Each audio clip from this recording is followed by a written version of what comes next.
Getting correct skin tones is one of the most essential things when you're shooting something that has skin tones. That's because we as humans are wired to see if the skin tones are looking correct or not. That's just one of our brain's defaults to know if the skin tones are looking the way they're supposed to. And while you might not be able to spot if they're off, our brain will still tell us that something is off, not necessarily knowing exactly why, but something is definitely not as it should be. I created a frame now that we can use where I can show you how to get the skin tones as good as possible and as close as possible as how they're supposed to look. So I'll just point to the side here and use that as a thumbnail as well. Killing two flies with one smack as well. So let me just do that. Okay, now that we have our frame, let's talk about the first important thing that happens in camera. And that's getting the white balance right. And while most cameras these days have amazing auto white balance, you want to make sure that you're capturing the right white balance compared to the light that you have in the scene to make sure that everything looks good. Now, you can leave it on auto white balance, but chances are that while you're shooting, the white balance will change, and then it's difficult to maintain the correct skin tones throughout the entire scene.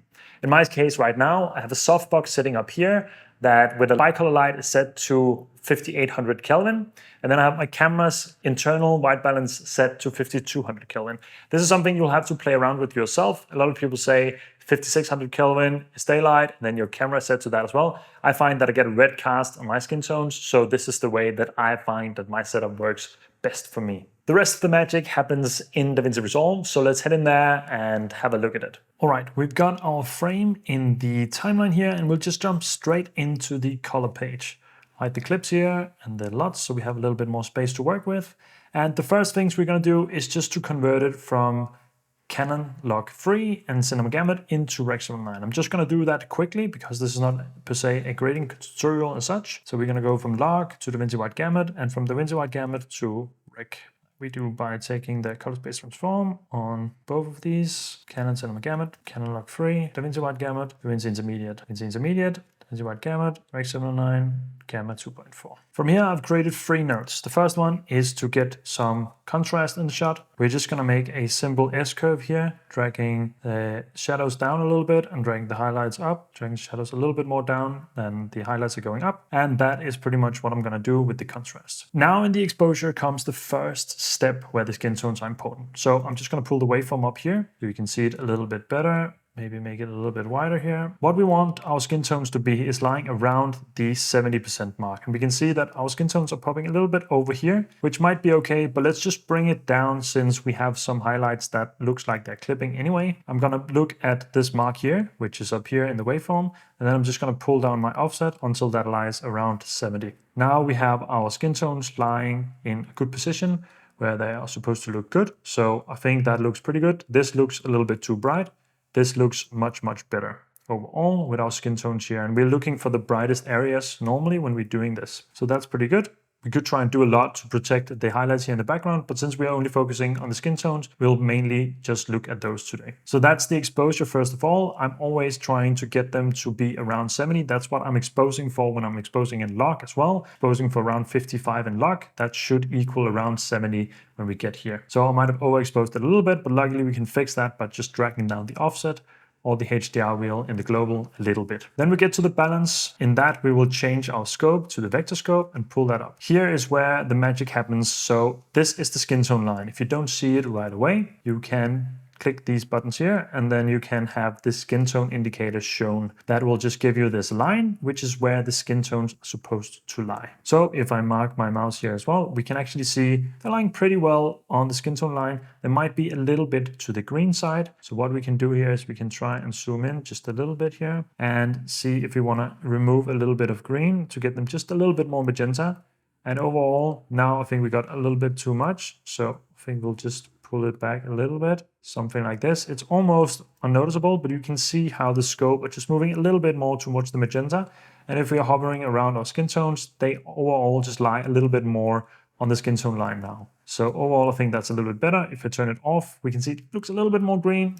Now it looks just slightly more magenta. It might be difficult to see on YouTube, but there is a little bit of a difference, and we can see it in our scopes as well. And that's the ones that we can rely way more on than we can on everything else. All right, so now that we've made sure that our color correction looks good and our skin tones are looking as they're supposed to, I just want to take a second to mention that I do have a color grading course. So if you're enjoying the video so far and enjoying the rest of what this video has to offer you, check out the link down below where I have a link to my color grading course that takes you from beginner to very confident pro. It's not supposed to teach you how to grade for Hollywood movies. It's more for the day-to-day creator who wants to make their videos look better. And if you're one of those watching this, then this course is definitely for you. There are two versions: standard, that comes without any live sessions, and then there is a premium version that comes with 5 one-on-one live calls with me where we discuss anything. It doesn't have to be solely color grading. It can also be other topics that you might need help with in terms of creative or business or whatever it might be. We can discuss that. So check out the link below and let's head back into DaVinci and have a look at the color grading itself. Okay, in this shot, I don't want to do anything fancy, but let's do a little bit of color grading and separation just for the sake of it. So let's create 2 more nodes. This will be our primaries and this will be our curves. And for the primaries, I just want to push a little bit more teal into the shadows and a little bit more warmth into the highlights.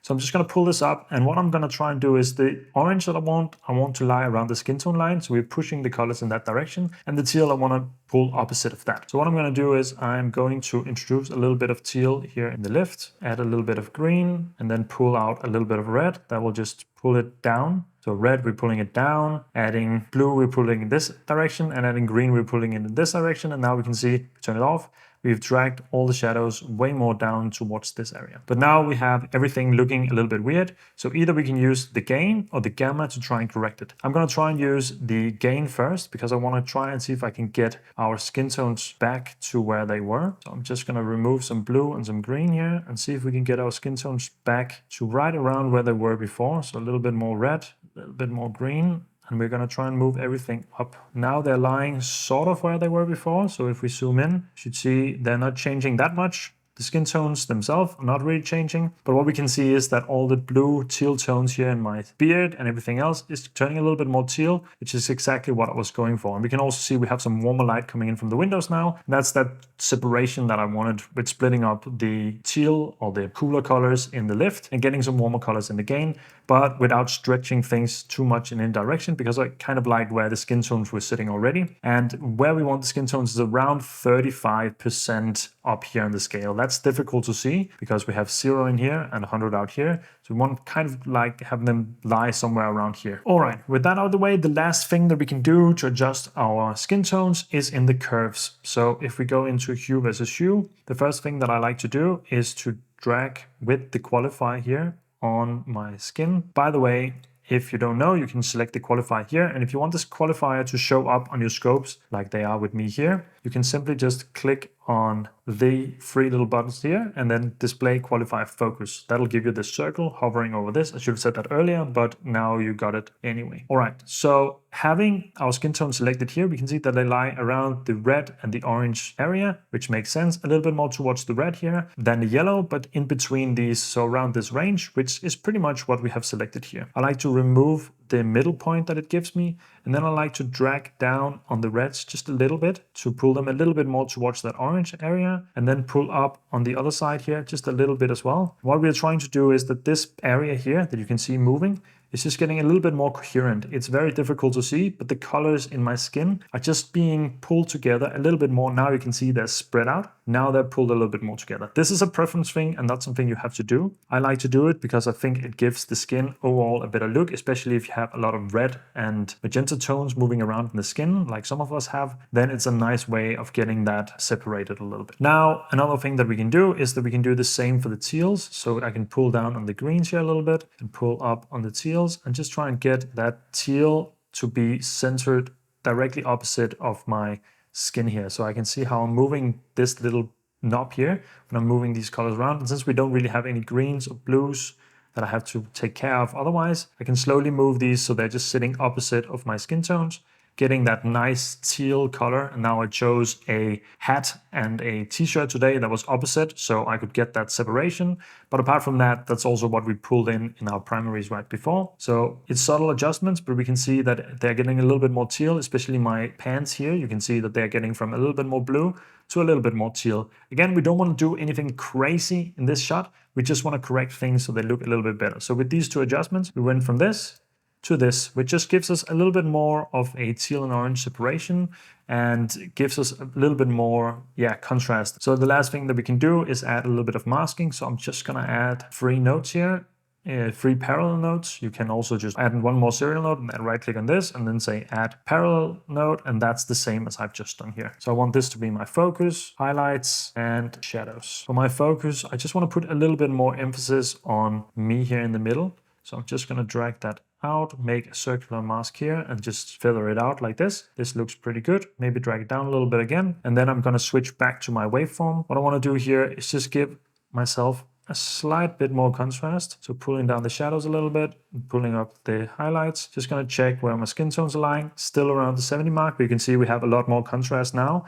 Just making the darker areas a little bit better rather than what before, and just giving me overall a little bit more contrast. Seems to be washed out a little bit sometimes when we start changing things around, and I like to add a more controlled contrast at the end as well, so that's why we didn't go stronger on the contrast in the beginning. Highlights, we are just going to control everything from the side here, making a circular mask, dragging it out over the window here, and then pulling up the softness quite a lot, maybe to 100. We get that very soft light. I don't want the very brightest points, so I'm just going to take this. I don't want the very brightest parts. Those are there, and then soften them out just a little bit, drag them in a little bit more here, give it some blur so it's not as obvious. And then I want to just emphasize that a little bit. So I'm going to head into my curves again here, just give it a little bit of a boost, something like this. Also giving my skin a slight boost here. That's fine, still looks good. And then for the shadows, we're going to do the opposite. Just drag in a mask from the side here and feather it in like this. And here I don't care about the darkest points, so that's fine. We don't have anything sitting super dark anyway. Just add a little bit more shadow from the side here, just giving us overall a little bit more contrast again. And the skin tones still sitting just around the 70 mark, so that's perfect. And with our 3 masks here, we've just gone from this to this, giving it a little bit more contrast overall, balancing everything. I wish I had protected the highlights more here in the background, but overall I think it's a pretty nice shot. And now we have some good looking skin tones and everything is pretty much as I would like it to be. So if we take everything from the beginning, apart from the correction, we went from this to this, which I think looks pretty good. So to recap the tools that we're working with, exposure, we want our skin tone to lie around the 70 mark up here. If we are exposing for normal daylight, normal situations, if you're in a dark scene, it might be a little bit different. But as a rule of thumb, that's good. Then we want to have the vector scope up here. And what we are aiming for here is for the skin tones to lie around the skin tone indicator here.